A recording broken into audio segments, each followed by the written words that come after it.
મારા ઉપર અપહરણની ફરિયાદ કરી છે. બિલકુલ. હા. કોંગ્રેસ પક્ષના ઉમેદવારને લઈ ઉપાડી ગયા કોંગ્રેસ પ્રમુખ એવી ફરિયાદ કરી છે. આ એક બાબત હાસ્યાસ્પદ કહી શકાય. મારા કોઈ કેન્ડિડેટ, કોંગ્રેસ પક્ષના કેન્ડિડેટ, એની કોંગ્રેસ પ્રમુખ અપહરણ કરે, એકદમ બનાવટી, પ્રેશરાઇઝ કરીને બનાવટી કરેલી ફરિયાદ હતી. જે ફરિયાદી છે એને હું ક્યારેય મળ્યો નથી, એને મેં ક્યારેય જોયો નથી. અને ખુદ અમારા ઉમેદવારે પોતે એફિડેવિટ આપ્યું છે, પોતે વિડીયોમાં કીધું છે કે હું મારી મરજીથી ગયો છું, મારા પ્રમુખ કે મારા કોઈના ઈશારે નથી ગયો, કોઈ મારું અપહરણ નથી કર્યું, મારી સ્વેચ્છાએ જ હું ગયો છું. એટલે આ ક્યાંક ને ક્યાંક ભાજપ છે ને અત્યારે નિમ્ન કક્ષાની રાજનીતિ ઉપર આવી ગયું છે. ભાજપના નેતાઓ ભાવનગરમાં ડરી ગયા છે. ભાવનગરમાં અત્યારે રાજકારણ જામ્યું છે. આપણે જોયું હતું કે ગઈકાલે કોંગ્રેસના પ્રમુખ લાલભા ગોહિલ છે, એમની ધરપકડ કરવામાં આવી હતી. એ બાદ તરત જ તેમને છોડી પણ દેવામાં આવ્યા હતા. એ પછી આપણે જોયું હતું કે અત્યારે હાલ લાલભા ઉપર ક્યાંક અપહરણના આક્ષેપો પણ મૂકવામાં આવ્યા છે. આજે આ સમગ્ર વિષયને લઈને વાતચીત કરવી છે અને મારી સાથે પોતે અત્યારે હાલ લાલભા ગોહિલ જોડાય છે. લાલભા, સૌથી પહેલા તો નિર્ભય ન્યૂઝમાં તમારું હાર્દિક સ્વાગત છે. Thank you. લાલભાઈ, શું કહેશો? તમારા ઉપર અપહરણના આક્ષેપો લાગ્યા છે. સૌથી પહેલા તો એને લઈને તમારી પાસેથી સમજવું છે, કારણ કે જે રીતના આક્ષેપો લાગ્યા છે એમાં એવું કહેવામાં આવ્યું છે કે તમારા દ્વારા જે નેતા છે એમને ગોંધી રાખવામાં આવ્યા હતા. એ સમગ્ર મામલો શું છે? બેન, મારા ઉપર આક્ષેપ નહીં, મારા ઉપર અપહરણની ફરિયાદ કરી છે. બિલકુલ. હા. કોંગ્રેસ પક્ષના ઉમેદવારને લઈ ઉપાડી ગયા કોંગ્રેસ પ્રમુખ એવી ફરિયાદ કરી છે. આ એક બાબત હાસ્યાસ્પદ કહી શકાય. મારા કોઈ કેન્ડિડેટ, કોંગ્રેસ પક્ષના કેન્ડિડેટ, એની કોંગ્રેસ પ્રમુખ અપહરણ કરે, એકદમ બનાવટી, પ્રેશરાઇઝ કરીને બનાવટી કરેલી ફરિયાદ હતી. જે ફરિયાદી છે એને હું ક્યારેય મળ્યો નથી, એને મેં ક્યારેય જોયો નથી. અને ખુદ અમારા ઉમેદવારે પોતે એફિડેવિટ આપ્યું છે, પોતે વિડીયોમાં કીધું છે કે હું મારી મરજીથી ગયો છું, મારા પ્રમુખ કે મારા કોઈના ઈશારે નથી ગયો, કોઈ મારું અપહરણ નથી કર્યું, મારી સ્વેચ્છાએ જ હું ગયો છું. એટલે આ ક્યાંક ને ક્યાંક ભાજપ છે ને અત્યારે નિમ્ન કક્ષાની રાજનીતિ ઉપર આવી ગયું છે. ભાજપના નેતાઓ ભાવનગરમાં ડરી ગયા છે, કારણ કે એન્ટી ઇન્કમસી જબરી છે ભાવનગરની અંદર ભાજપ સરકાર વિરુદ્ધની. મહાનગરપાલિકાના 30 વર્ષના શાસનમાં ભાવનગરને ભાંગી નાખ્યું છે. એના પ્રતાપે હવે પબ્લિકના એમને શેર મળે એમ નથી, વોટ શેર. એટલે કોંગ્રેસના નેતાઓને તોડો અને એવી રીતે જીતો. અમારા એવા 50% કરતા વધુ ઉમેદવારોને સામ દામ દંડ ભેદ લાખો રૂપિયાની ઓફર, હોદ્દાની ઓફરો સાથે તોડવાનો પ્રયત્ન કર્યો, પણ અમારા કોંગ્રેસનો કોઈ પણ નેતા એમાં સામેલ થયો નથી અને કોઈ ઝૂક્યો નથી. લાલભા, તમને શું લાગે છે કે ભારતીય જનતા પાર્ટીના કયા નેતાઓ દ્વારા અત્યારે ભાવનગરમાં આવું કરવામાં આવી રહ્યું છે? કારણ કે જે રીતે આખો ક્ષત્રિય સમાજ મેદાને આવ્યો હતો ને, ક્યાંક સીધા આક્ષેપો જીતુ વાઘાણી ઉપર પણ થઈ રહ્યા છે. તમને શું લાગે છે? એમાં છે ને, ક્ષત્રિય સમાજ નહીં, ક્ષત્રિય સમાજ તો હતો જ તે, કોળી સમાજના આગેવાનો પણ હતા. 18 આલમના લોકો હતા બેન. કોંગ્રેસ પક્ષનો નાનો સૈનિક હતો અને કોંગ્રેસ પક્ષના તમામ આગેવાનો પણ સાથે હતા. અને 18 આલમના આશીર્વાદ હતા અને 18 આલમની પબ્લિક ત્યાં હતી, લોકો હતા. લોકોમાં ખૂબ, ભાવનગરની જનતામાં ખૂબ રોષ વ્યાપી નીકળ્યો. કારણ કે મેં બેન ક્યારે કોઈનું અહિત કે કોઈ દિવસ નેગેટિવ પોલિટિક્સ કર્યું નથી. એટલે જે પણ આક્ષેપો થયા છે એ આક્ષેપો કાંઈ ખોટા તો હોય નહીં, બરાબર? આવી રીતે હાવ નિમ્ન કક્ષાની રાજનીતિ કરવી હોય તો અમને ના પડી દો ને, આપણે ચૂંટણી જ નથી કરવી. તમે સરમુખે સહી કરો ને, તમે જ લડો, તમે જ જીતો. લોકશાહીનું મૂલ્ય તમારે ઝીરો જ કરવું છે તો અમારે નથી લડવી ચૂંટણી. તમે લડો ને ચૂંટણી, અને લડવી હોય તો નિષ્પક્ષ રીતે લડો, દેશના બંધારણ મુજબ લડો. લોકશાહીના મૂલ્યનું જતન કરવાની સૌની જવાબદારી છે. સાવ આવી સરકારી તંત્રની હું કહેવા માંગીશ, સરકારી તંત્રએ ભારતીય જનતા પાર્ટીનો ખેસ કરી લીધો હોય એવી રીતે વર્તન કર્યું છે. સરકારી મશીનરીનો કેટલો દુરુપયોગ થાય છે. શું તમને બિલકુલ લાલભા, બોલો. શું તમને એ વસ્તુનો ડર નથી કે આ જનતા બધી વસ્તુઓ જાણી ગઈ છે? હવે તમે લાંબો સમય સુધી જનતાને મૂર્ખ ન બનાવી શકો, એ સમજતા નથી નેતાઓ ભાજપના. પણ લાલભા, જે રીતે કોંગ્રેસની પરિસ્થિતિ તમને ભાવનગરમાં શું લાગી રહી છે? કે આ વખતે લાગે છે કે ભાજપને ટક્કર આપી શકશે કોંગ્રેસ? કોંગ્રેસની પરિસ્થિતિ ભાવનગરમાં શું છે? બેન, કોંગ્રેસ ટક્કર ન આપી શકતી હોય કોંગ્રેસ ભાજપને, તો કોંગ્રેસ પ્રમુખની ધરપકડ કરવાનું સપનું આવે ને? કોંગ્રેસ પ્રમુખ ઉપર ખોટી એફઆઈઆર કરવાનું સપનું આવે ને? જો એફઆઈઆર સાચી હોય તો હું અત્યારે બહાર હોય? કોંગ્રેસ થી ડરી ગયા છે ને ડરી ગયા છે. બેન, આ વખતે કોંગ્રેસના કેન્ડિડેટનું તમે લિસ્ટ જોજો ખાલી. એમાં કેટલા શિક્ષિત, કેટલા યુવા ચહેરાઓ છે, કેટલા પીઢ આગેવાનો છે મજબૂત. અમે બેન 7 કેન્ડિડેટ તો અમારા એડવોકેટ છે. અમે 22 વર્ષની યુવાન પાટીદાર દીકરીને લડાવીએ છીએ. 24 વર્ષની કોળી સમાજની દીકરી એડવોકેટ અમારી પેનલમાંથી લડે છે. સારા યુવા ચહેરાઓ, પીઢ આગેવાનો પણ અમારામાંથી લડે છે કે જે પોતાની રીતે મજબૂત હોય, પાર્ટીને મજબૂત સમજતા હોય એવા લોકો લડે છે. એટલે જ ડર લાગ્યો હોય ને. હોર્સ ટ્રેડિંગ કરવાની વાત શું કામ આવે? કોંગ્રેસના ઉમેદવારોને તોડવાની વાત શું કામ આવે? બેન, 25, 30 લાખ રૂપિયાની ઓફરો થઈ છે. એ ક્યારે થઈ હોય? કોંગ્રેસ પક્ષ મજબૂત હોય ને ત્યારે જ થઈ હોય. અને કોંગ્રેસ પક્ષને મજબૂત ના સમજતા હોય તો શું કામ તોડવા આવે કોંગ્રેસના નેતાઓને? તો ચૂંટણી લડી નહીં લે. જે રીતની ઓફરો આપવામાં આવે છે, આ તો લોકશાહીનું ગળું દબાવવા જેવી વાત થઈ ને. કારણ કે લોકશાહીની સરેઆમ લોકશાહીનું ચીરહરણ કહી શકાય. લોકશાહીની સરેઆમ ચીરહરણ. એકલાના નેતાઓ નહીં, આમ આદમી પાર્ટીના નેતાઓને પણ એવા આક્ષેપો છે કે ખરીદવાની કોશિશ કરવામાં આવી રહી છે, કોંગ્રેસના નેતાઓને ખરીદવામાં આવી રહ્યા છે. એને લઈને પણ શું કહેશો? એને લઈને મારે એટલો સંદેશ આપવો છે, તમે સરમુખે તેરસારી કરી નાખો ને. નથી લડવી કોઈને ચૂંટણી. અને ચૂંટણી તમારે લડવાની તમારે હિંમત ન હોય, અમે ના પાડી દઈએ. અમારે નથી ઉમેદવાર ઉભા રાખવા, કોઈ નથી લડવી અમારે ચૂંટણી. તમે લડવું હોય તો લોકશાહીના જે મૂલ્ય છે, આ દેશનું બંધારણ છે, આ દેશનું સંવિધાન કે છે, એવી રીતે લડો ને ચૂંટણી. અને ચૂંટણી પંચ સ્વાયત્તા એ સ્વતંત્ર સ્વાયત્તા છે, તો શું કામ એની ઉપર કબજો લઈ લીધો છે ભારતીય જનતા પાર્ટીએ?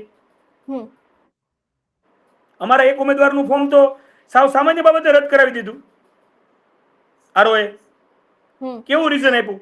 એવા ઈ રીઝન થી જો ફોર્મ રદ કરવાના આવે ને તો ભારતીય જનતા પાર્ટીના 10 ઉમેદવારોના ફોર્મ રદ થાય. ભારતીય જનતા પાર્ટીના ઉમેદવારોમાં પણ વિશેષ ઘનતા હતી એફિડેવિટમાં. એ પુરાવા પણ અમે આપ્યા છે, એને માન્ય કર્યા. એ કે મારો ઓર્ડર છે, મારો નિર્ણય છે, હું પાસ કરું છું. તમારે મારા વિરુદ્ધ જવું હોય તો તમે કોર્ટમાં જાઓ. ખુલ્લેઆમ દાદાગીરી, ખુલ્લેઆમ લોકશાહીનું ચીરહરણ. પણ કોંગ્રેસ પક્ષનો અત્યારે જે પણ ગઈકાલની ઘટના બની, જે હાઈ વોલ્ટેજ ડ્રામા થયા, એ પછી કોંગ્રેસ પક્ષનો એક સૈનિક મજબૂત સ્થિતિમાં બહાર નીકળ્યો છે. અને આગામી દિવસોમાં હવે 10 દિવસ એક પણ કોંગ્રેસનો સૈનિક રાત દિવસ જોયા વગર ચૂપ નહીં બેસે અને પૂરી તાકાતથી લડશે. અને બેન, હું આપના માધ્યમથી કહેવા માંગીશ, નિર્ભયા ન્યૂઝના માધ્યમથી, કે આવનારી 28 તારીખે તમે રિઝલ્ટ જોઈ લેજો. ભાવનગર મહાનગરપાલિકામાં કોંગ્રેસ પક્ષનું શાસન આવશે અને કોંગ્રેસ પક્ષનો ઝંડો મહાનગરપાલિકામાં લહેરાશે. લાલબા, વધુ એક વસ્તુ તમારી પાસેથી સમજવી છે. ગઈકાલે તમને પોલીસ લઈ ગઈ, એ પછી પોલીસને તમારા વચ્ચે શું વાતચીત થઈ છે? પોલીસનું વર્તન કેવું હતું? તમારી જે અંદરની વાત હતી એ દરેક વાત શું હતી? એ સમગ્ર વસ્તુ પણ સમજવી છે. પોલીસ મને લઈ ગઈ. હા, બિલકુલ. તમને ક્યારે લઈ ગયા? શું કરવામાં આવ્યું? છે ને, મારી મીટિંગ ચાલુ હતી, એ સ્થળે એ લોકો નીચે ઉભા જશે એટલે મને ત્યાંથી લઈ ગઈ પોલીસ. સૌપ્રથમ તો મારા મોબાઈલ સ્વિચ ઓફ કરાવી દીધા. મેં કીધું મારી ઉપર ગુનો શું છે એ તો મને કયો એમ. તો મને કે આપ પ્લીઝ આવો ને, અમે ત્યાં વાત કરીએ. એટલે ત્યાં મને બોરતળાવ પોલીસ સ્ટેશને લઈ ગયા. ત્યાં મને પૂછવામાં આવ્યું કે ભાઈ તમે અપહરણ કર્યું છે એવી ફરિયાદ છે. મેં કીધું હું તો ભાવનગરમાં આટા મારું છું, કોને અપહરણ કર્યું છે મેં? તો એ કે ભરતભાઈ કાંબડ નામના ઉમેદવાર છે એનું. એ તો મેં કીધું મારા કોંગ્રેસ પક્ષનો ઉમેદવાર છે, એ થોડા ભાજપ પક્ષના ઉમેદવાર છે. તો કે નહીં, એમના ભાઈ એવું લખ્યું હતું. એમના ભાઈ કોણ છે? તો કે સો એન સો નામ. મેં કીધું હું એને ઓળખતો પણ નથી. એટલે સ્ટોરિકલ દબાણવશ એ એફઆઈઆર થઈ છે, એને પણ આપણે મૂકવાના નથી. એના વિરુદ્ધ પણ આપણે આગામી દિવસોમાં તમામ કાર્યવાહી કરશું. ત્યાર પછી મને સનેસ પોલીસ સ્ટેશન લઈ જવામાં આવ્યું, જે ભાવનગરથી 20 કિલોમીટર દૂર છે. તો મેં કીધું અહીંયા શું કામ લઈ જાઓ છો? તો એ કે ભીડ અહીંયા બહુ ન આવે, મીડિયા અહીંયા બહુ ન આવે, એટલા માટે ત્યાં અમે લઈ જઈએ છીએ આપને. ત્યાં મને પૂછપરછ કરી, એટલામાં તો બધા વિડીયો વાયરલ થઈ ગયા હતા ઉમેદવારોના વિડીયો મારી ધરપકડ પહેલા જ બધા વાયરલ થઈ ગયા હતા. અમરેલીમાં ઉમેદવારો સૌએ પ્રેસ કોન્ફરન્સ કરીને વાત કરી લીધી હતી કે ભાઈ અમે અમારી સ્વતંત્રતા રીતે નીકળ્યા છીએ, અમને કોઈ અપહરણ અમારું કર્યું નથી, અમે અમારી મરજીથી નીકળ્યા છીએ. એટલે તમે સમજો પોલીસને ખ્યાલ આવી ગયો. પોલીસે ત્યાં મને તમે સમજો કે મોબાઈલ મારા લઈ લીધા હતા, કોઈનો મને કોન્ટેક્ટ કરવા દીધો નથી, ત્યાં કોઈને મને મળવા આવવા દીધા નથી. પોલીસને પણ મેં કીધું કે તમે આ જે વર્તન કરી રહ્યા છો એ ભારતીય જનતા પાર્ટીનો ખેસ પહેરેલું વર્તન તમે કરી રહ્યા છો. આ લોકશાહીમાં યોગ્ય નથી. મેં ત્યારે પણ એ અધિકારીને કહ્યું હતું કાયદો કાયદાનું કામ કરશે. મને ન્યાયતંત્ર ઉપર સંપૂર્ણ વિશ્વાસ છે અને ન્યાયતંત્ર અને જે તમામ લોકો જે પહોંચી ગયા હતા કલેક્ટર ઓફિસે, એસપી ઓફિસે, એ તમામ લોકોનો હું હૃદયથી આભાર માનું છું. કારણ કે એ લોકો અડગ રહ્યા. ખોટી ફરિયાદ તો ચલાવી ન લેવાય ને. ખોટી ફરિયાદ તો ખોટી જ હતી. લાલભા, જે કોંગ્રેસના નેતા ઉપર જે આખો આક્ષેપ અને જેમને એવું કહેવામાં આવ્યું છે કે એમને ગોંધી રાખ્યા છે, એ વ્યક્તિની સાથે તમારી કોઈ વાતચીત થઈ ખરી બહાર આવ્યા પછી? કાલ કોઈ વાત નથી થઈ. મારી પાસે એમનો નંબર પણ નથી. મારા જ ઉમેદવાર છે પણ મારી ટીમ કોંગ્રેસ પક્ષના બીજા જે હોદ્દેદારો હોય એ બધા સંકલન કરતા હોય. મારા પાસે એમનો નંબર પણ નથી અને એ પણ કોલ હિસ્ટ્રી ચેક કરાવવાની છૂટ છે. તો લાલબા, આગામી સમયમાં શું કરવામાં આવશે? આ ફરિયાદ થઈ છે તો પછી કોઈ આંદોલન? બસ અમે ન્યાયતંત્ર પાસે અમે આશા રાખીએ છીએ કે આ ફરિયાદ તો ખોટી જ છે. ન્યાયિક રીતે અમે આગળ ચાલશું અને આગામી દિવસોમાં અમારું ધ્યાન માત્ર ભાવનગર કોર્પોરેશનના ઇલેક્શન ઉપર જ રહેશે. અને મેં મારા તમામ ઉમેદવારોને, મારા તમામ કોંગ્રેસના કાર્યકર્તાઓને, મારા નેતાઓને એક જ વાત કહી છે કે ડરો મત, આપણે સૌએ તાકાતથી લડી અને 28 તારીખે કોંગ્રેસ પક્ષની જીતના ફટાકડા ફોડશું અને એ આપણા માધ્યમથી પણ આપ જોઈ લેજો. બિલકુલ.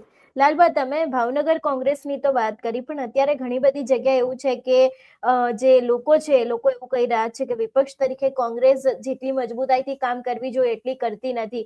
એને લઈને શું કહેશો? ફક્ત ભાવનગરની વાત નથી, હું દરેક જગ્યાએ કોંગ્રેસ પક્ષમાં છે ને સંગઠન સૃજન અભિયાન પછીના જે પ્રમુખોની કોંગ્રેસ પક્ષે જે નિમણૂક કરી છે ને, એ પછી કોંગ્રેસ પક્ષ મજબૂતીથી જ વિરોધ પક્ષમાં કામ કરે છે. આપ દરેક જિલ્લાની વાત જોઈ લો, દરેક શહેરની વાત જોઈ લો, મજબૂતીથી જ વિરોધ પક્ષનું કામ કરે છે. એમાં કોઈ શંકા નથી. અને આગામી દિવસોમાં પણ 2027માં પણ હું તમને આપને લઈને ટકોર કરું છું.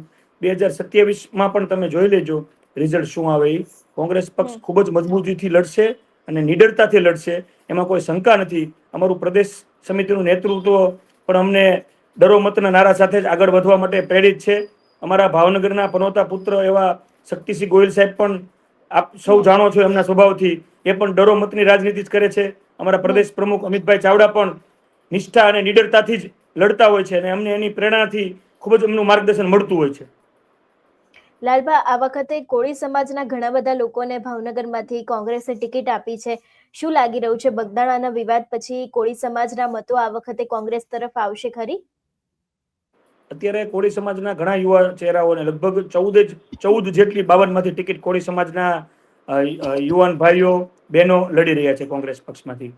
એટલે હું આમ તો 18 વર્ષની વાત કરનારો વ્યક્તિ છું, પણ ખાસ કોળી સમાજની વાત કરું તો કોળી સમાજ સાથે જે અન્યાય થયો છે એ અન્યાય ખરેખર કોળી સમાજ સાખી ન લે. કોળી સમાજનો યુવા વર્ગ હોય કે કોળી સમાજના વડીલો હોય, એ પણ અત્યારે ખૂબ જ ભારતીય જનતા પાર્ટીની ભાજપ સરકારથી ખૂબ જ નારાજ છે એમ. કારણ કે કાયદેસર રીતે એમને જે નવનીત બાલદિયા ભાઈનું જે પ્રકરણ બન્યું, એ પ્રકરણ પછી તમે સૌ જોઈ શકે છે કે કેવો એ ડ્રામા હતો.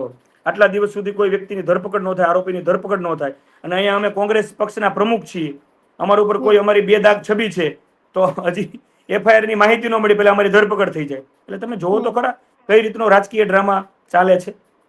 ભાજપનો ખેસ પહેરેલો હોય તો ધરપકડ નહીં, તો એના માટે કોઈ કાયદો કાનૂન લાગુ ન પડે. કઈ રીતની વાત છે? તમે ન્યાયતંત્ર છે, આપણા દેશનું જે સંવિધાન છે, આપણા દેશનું ન્યાયતંત્ર છે, એના મૂલ્યોને અનુસરવું એ દરેક ભારતના નાગરિકની જવાબદારી છે. બિલકુલ લાલભા, આપ અમારી સાથે જોડાયા બદલ આપનો ખૂબ ખૂબ આભાર. થેન્ક યુ બેન, થેન્ક યુ. જે રીતે આજે આપણે કોંગ્રેસના પ્રમુખ લાલભા ગોહિલ છે કે જેમની ગઈકાલે પોલીસની સાથે જે રીતની આખી ઘટના સામે આવી હતી એ વિષયને લઈને વાત કરી છે. જોવાનું રહેશે કે આગામી સમયમાં આ સમગ્ર મામલે કયા ખુલાસા થાય છે. તમારું શું માનવું છે આ વિષયને લઈને અમને કમેન્ટ કરીને ચોક્કસથી જણાવજો. તેની સાથે અમારી ચેનલ નિર્ભય ન્યૂઝને લાઇક, શેર અને સબસ્ક્રાઇબ કરવાનું ભૂલશો નહીં. નમસ્કાર.